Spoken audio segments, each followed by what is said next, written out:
Hello everyone, welcome to EPG Pathshala program. Myself Shubhabrata Datta, Professor and Head, Department of Social Work, Assam Central University in Silchar, Assam. Now we'll discuss rural economy under the course Rural Development. And as you know, the India is known as an agricultural based country, as most of the population of villages depends on agriculture. Agriculture forms the backbone of the country's economy. The agricultural sector contributes most of the overall economic development of the country. For centuries together, Indian village has a self-sufficient and self-contained economy. During the past 40 to 50 years, rural reconstruction and development have been major thrust of economic planning, which has caused a rapid transformation in the Indian rural economic structure. As it has said, that still today 70% of the Indian population lives in rural areas. That means more than 100 crores. And agriculture is the first area which has a contribution towards our food, towards our raw materials and other areas. Naturally, the country's planning have a major thrust on the economic planning of agriculture and the rural transformation. India's economy is predominantly rural in character. This is evident from the fact that in 1991, nearly 74% of its population lived around 5,80,000 villages, and about 2/3 of its workforce was engaged in agriculture and allied activities in rural areas. Agriculture and allied activities contributed about 29% of India's gross domestic product in 94-95. Later I will come. It has reduced, but I will give the explanation. In a predominantly agrarian country like India, rural development is the sine qua non of national development, and agricultural development is a prerequisite for the rural development. In another module, it has been discussed the concept of rural development, where the contribution of agriculture has been discussed, and here we will be given more thrust on the how agricultural development had contributed to the rural economy. Therefore, in such a country, agricultural development should form the foundation for the national development. That means if our agricultural production increases, our national economy will have a better future and a progress. The role of agriculture in economic development has been recognized and discussed since the time of physiocrats. According to physiocrats, it was the only agriculture sector which produced an economic surplus over the cost of productions, and therefore it played most strategic role in economic development. Investment may be 100 rupees, but it is only the agriculture sector that can produce 110 rupees after the production. That means it has 10 rupees surplus, and that is possible only in the agricultural sector. They considered commerce and manufacture as a non-productive, in the sense that value of the raw materials handled by these sectors was enhanced only enough to pay for the labor and capital use in process of production. That means if the raw materials produced by the agriculture have a more value, then the commerce of the manufacturer cannot make surplus over there. That is the argument over there. That means agriculture have the capacity to make a surplus into the economy. And in that direction, the size and structure of the rural economy. The India's economy can be brought as one of the comprising two main sectors, that is the rural sector and the non-rural sector. That means we have both rural sector and the rural economy and non-rural sector. It isn't there. Rural sector in turns composed of the two main subsectors. One is agriculture, one is non-agricultural subsector. The agricultural subsector comprises agriculture and allied economic activities such as crop, husbandry, animal husbandry, dairying, fisheries, poultry and forestry. Not only direct production of the paddies and crops, it is also animal husbandry, dairying, fishery, poultry and forest. That means allied with the agriculture, comprised with that. Non-agriculture subsector consists of economic activities relating to industry, business and services. Industry here refers to cottage and village industries like khadi, handloom, handicrafts, etc. And business refers to micro enterprises, trading of general goods, small shops, petty traders, etc. Whereas service refers to transport, communication, banking, input supply marketing of farm and non-farm products. So very simply I am repeating here, the non-agriculture sector includes the industry, that is cottage and village industry, specifically khadi and handlooms, business, specifically micro enterprises, in another module we will discuss about it, and small shops and petty traders, and service, specifically transport, communication, banking, which is small in nature but have a number of inputs are in there. The main stakeholders of the rural sector include farmers, agricultural and non-agricultural laborers, artisans, traders, money lenders and those engaged in providing such services as transport, communication, processing, banking, education and extension. That means agriculture and non-agricultural subsector, the people engaged for production, business, services and through this their earnings are the stakeholders into the rural economy. In the rural areas, there are certain economic zone.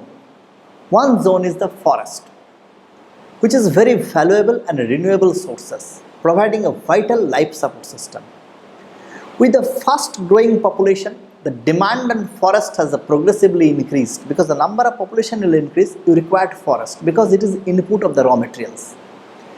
Interpretation of land state imaginary indicates that out of 75 million hectare area recorded as forest, but only 64 million hectares sustains the actual forest cover.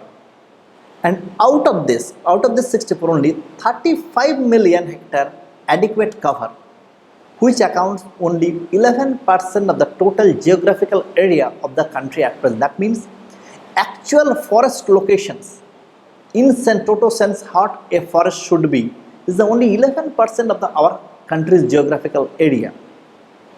But the National Forest Policy 1988 stated that country as a whole should aim at keeping about 1/3 of geographical area under the forest cover. So naturally, in the rural economy, forest sustainability and creation of the new forest is also one of the thrust area that are looking into. Next was the water.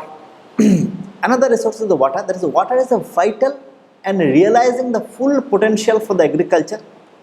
As already stated, the agriculture is the main base, and for the sustainable agriculture, water supply is inevitable. Without that, agriculture cannot continue. So India is very well endowed with water resources, with an average annual rainfall of about 120 centimeters in the country and the surface flow of 180 million hectare meters. India has a vast water resources. That is why it is possible for the country for continuous agricultural production. In the time of independence, it was stated that one-time production in a per land. The same land at present sometimes cultivated 4 times, and definitely it is the water supply that has provided the backbone for this, though technology other things have improved. However, the total utilizable water is 114 million, that is 114 million hectare meters, comprising 69 million hectares meters as surface water and 45 million hectare meters as groundwater. That means our groundwater are continuously exploited. That needs more attention. Another resources after the forest and water is the fisheries, which is play an important role in the rural economy in India by way of augmenting food supply, specifically generating employment and earning foreign exchange. This very important areas is there, as number of people are engaged in the fisheries and the fishing directly and indirectly. Those who are directly catching and supplying directly, number of people are also engaged selling fishes into the markets. There are in between carrying people are there who are carrying these other fishes are there. So definitely it is first generating employment, and secondly huge food requirement is the fish. So it is providing food into our market, as well as it is earning the foreign exchange. That means fish has a demand into the foreign countries, fish raw materials, fish with finished products and many other issues. India has a marine coastline of 12,700 kilometer area and 4.52 lakh square meter as an exclusive economic zone of 1200 lakh square kilometer. That means we have marine, we have different water reservoirs, and we have 200 lakh square kilometer as an exclusive economic zone for the fisheries. Now agriculture as a foreign exchange, that means rural economy contributing towards getting the foreign exchange. How it is possible? There is that agriculture is an important source of earning foreign exchange, which is needed for importing capital goods for rapidly expanding industrial sectors.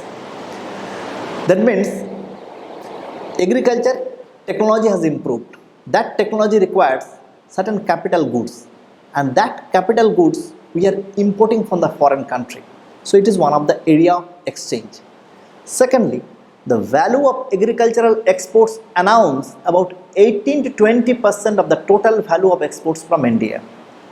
We have different kinds of agricultural products. Very renowned Darjeeling tea, very renowned Basmati rice, very renowned Malda's mango.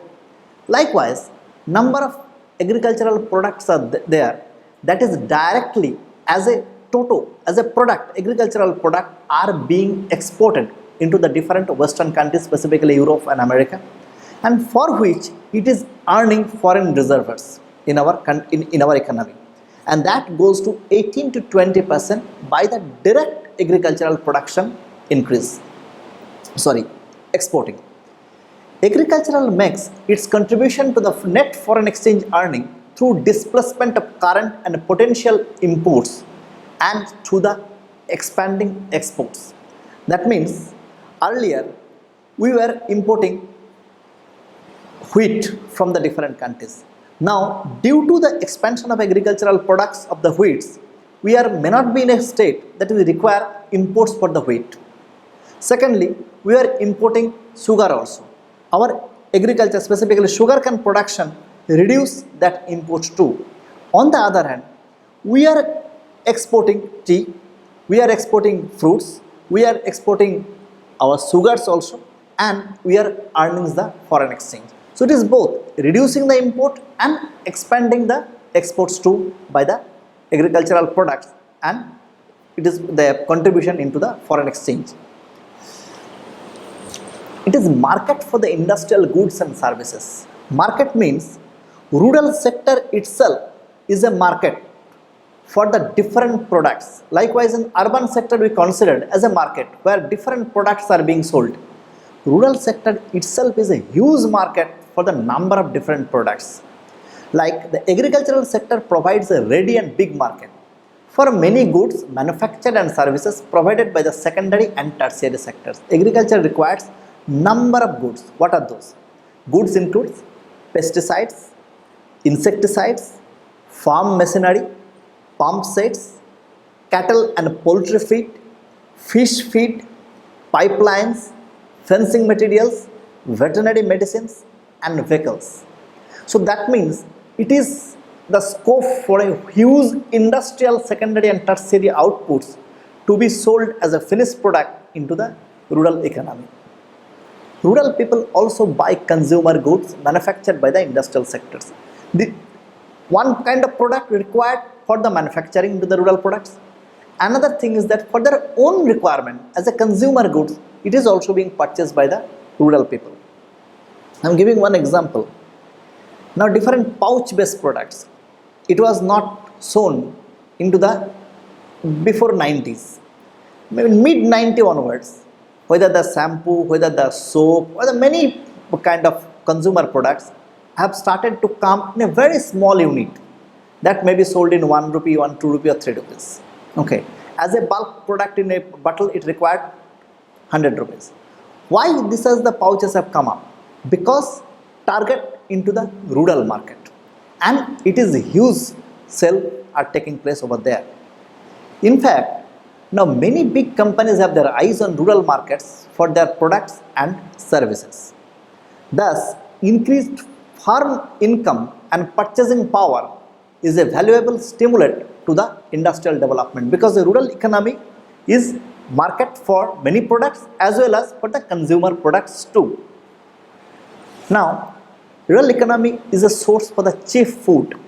How it has been become a source for the cheap food? Now, economic development is characterized by sustainable increase in the demand for food. Let us see the Indian population growth. With the annual compound population growth rate 2.14 to 2.88% per annum registered in India during the last few decades, and with a modest rise of 3% in real per capita income per annum, the annual rate of increase in demand for food in India is around 4% in calculation of elasticity of demand and other. That means every year 4% more food is required than the last year. How this demand will be fulfilled? It is basically none other than the agricultural products. Agricultural products are simultaneously increasing and capable to provide. Otherwise, if food supplies fail to expand in pace with the growth of demand, the result is likely to be a sustainable rise in food prices, leading to political discontent and pressure on wage rates, with consequent adverse effect on industrial profits, investment and economic growth. That means if there is a shortage of food, automatically the food prices will increase, and automatically many people will not be able to afford to buy these other foods, and automatically it will be discontent for the political as well as for our economy, and accordingly with the all components it will have problem for the industrial profits as well as it will stagnate the economic growth. So anyhow, centrally we are depending on our agricultural production for the increase and contribution. Now, direct agricultural production we discuss. Now, what are the subsector of the agricultural products? Rural sector constitute the basic foundation of India's economy. No program of national development can ever succeed unless it is built upon this foundation. More specifically, rural sector in general and its agricultural subsector in particular contributes to the growth of developments of India's economy in the following ways. That is the contribution to GDP. The agricultural subsector occupied a place of pride in India's economy and will continue to do so in the foreseeable future. How it is in there? Agriculture contributed 34.7% of the GDP at the current prices in the 80-81, but it has declined to close to 26% at the current stage. Now, but that does not mean that agricultural contribution has been less. I am explaining. As a matter of fact, the share of agriculture has been gradually declining since 1950-51, when it was 54.46%. For example, in the GDP, our agricultural contribution was close to 57%, in the 1950-51, which is almost half, close to 26% at the current 2014-15 year. It does not mean that agricultural production has been less to contribution. Agricultural production has been threefold or fourfold have increased from that time. But how the contribution have been reduced? Contribution reduced because the other sectors, that is business and the tertiary sectors contribution have been increased in many folds in a speedy manner than the direct contribution of the agriculture. Agriculture earlier was contributing 100 rupees, now it is contributing 300 rupees. Business earlier were contributing 50 rupees, now it is contributing 600 rupees. So automatically, as per proportion it has reduced, but as a volume or the quantity it has not reduced. The declining share in the GDP, however, does not mean the restoration of agriculture. It only means that the secondary and tertiary sectors of the economy are expanding at a higher rate. Now, it is also mainstay of livelihood and employment. A particular feature of India's economy is a very high proportion of the country's population living in rural areas. It is close to still 70%. Similarly, though the share of agricultural sector in GDP has been declining over time, but the proportion of population dependent on agriculture has been more or less stagnant around 60% since 1960s. We have seen the contribution of agriculture into the GDP as per share it has reduced, but quantity increased. Number of population, it is still close to 70% living into the rural areas, but the depending on agriculture as an employed person is 60%, and almost it is stagnant from 1960s. So it is a contribution for the employment sector too. It is a source of raw material. Our industrial sectors is booming and progressing and contributing higher rate because agricultural sector is behind it. How it is in there? Agriculture is the principal source of raw materials for India's leading industries such as sugar, cotton, jute, textile, leather, tobacco and edible oils. And these are the industrial sectors which have an export oriented market, and behind it, it is the agricultural raw materials. Many other industries like fruit preservation and processing, dal mills, handloom weaving, gur making and oil crushing also depend upon agriculture as a source of raw materials. Now in India we are also making the food park, jute park, these are coming up because agricultural surplus production or the local production are making conversion into the finished products by the farmers themselves. Okay, so that is also being possible because of the raw materials. The rate of growth in these industries is thus depend on the rate of growth of the agricultural sector, and agricultural development is a prerequisite for that development, because if we have to export a huge number of, for example, sauces, tomato sauces, we require tomatoes to product. So tomato as a raw material will come as a into the industry, then only as a finished product sauces can be possible. Now the role of non-agricultural subsector. The relative importance of non-agricultural subsector and the composition of the various economic activities includes sector differ widely from region to region in India. But broadly defined, subsector includes economic activities outside agriculture. It is not directly agriculture, but it is carried out by the villagers and varying in size and household in small factories. Some examples are those: cottage and tinny, village and small scale manufacturing, processing industries, trade, transportation, construction services and various kinds. For example, if you go to the West Bengal, you can see that there is a sericulture. It is one of the family based production unit, and sericulture has a huge contribution to that economy. How it is in there? Sericulture, a group only produce the raw materials for the sericulture. There is an agricultural product, there is a kind of leaf. Hectare after hectare, this production is there. So one group of farmers, they are just producing this one and they are selling it. It has a heavy demand. Secondly, a group of section who are in-house just cultivating.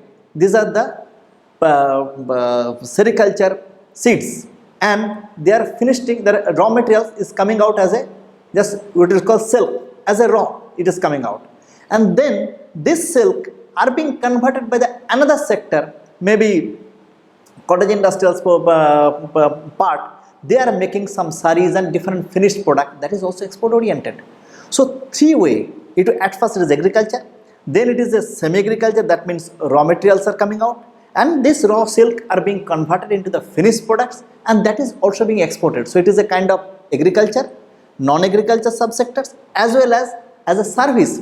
A group of people are making business for the selling of these finished products.